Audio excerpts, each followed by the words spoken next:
Hi, I'm LP, and you're watching 1019 Kink Radio in the Skype live studio.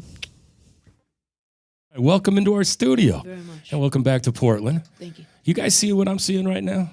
You see that gorgeous, colorful aura all around here? You got it. Now, you and I go back. You don't remember. I sure I do. do remember. It was back in 12, Yeah.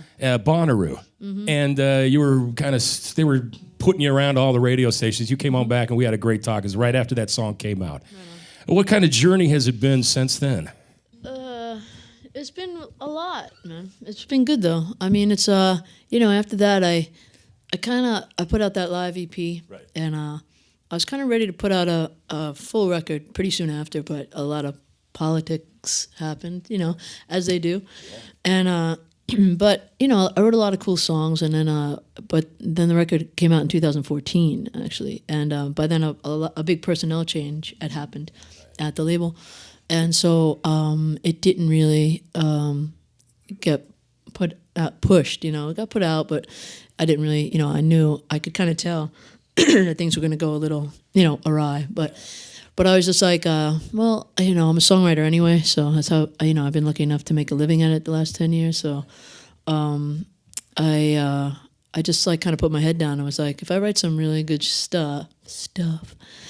I almost went there, man. What would happen? What the hell would happen if I said that? Anyway, so I just said I'm going to write, as good a stuff as I can, and just almost like make it like it didn't matter. And I'm sorry. No, absolutely. I was just going to ask you. You brought up politics. You think that's because of some of the names and the level that you're writing at? No, it's just things that happen at, labels. There are businesses, you know what I mean? People change. It's like, there's so many like people like, dealing with you, and there's so many artists at such and such a label that like, if your people go away, it's harder to like get your thing through, and, truth be told, I think, the record got a little out of my control production wise. And so, so it wasn't, it's just a bunch of things. And again, like it brought out some really great material, and then I wrote some really great stuff that I have on some records now, and I played that stuff for said label before I left, and they were like, "That's great, you're dropped." Wow. So, but they did me a huge favor in a way, like and then I was very lucky to get picked up by Vagrant Records, and then a little label in Greece put out "Lost on You," and then bunch of great stuff happened. Well, with Lost on You, a lot of things. I hear you're huge in Poland. I am. I can't walk down the street. Get that on a shirt. Yeah. I mean, how does that even happen? Because we love you. As soon as it came out, we were all over it. And then we find out you're number one in Germany, France, and Poland. And we're like, all right, let's bring that up a little bit in the States, right? Yeah, right. How does that happen? I don't know. You just never know, man. That's why I think what I've learned from it is just you keep writing your songs and just doing your thing. I think as songwriters we always have like you're one song away from anything, right. And that's what the cool thing is, and that's what the hard thing is, and the scary thing is, but it's when you get that song or a song that, or a group of songs that you really believe in, it's worth everything, so.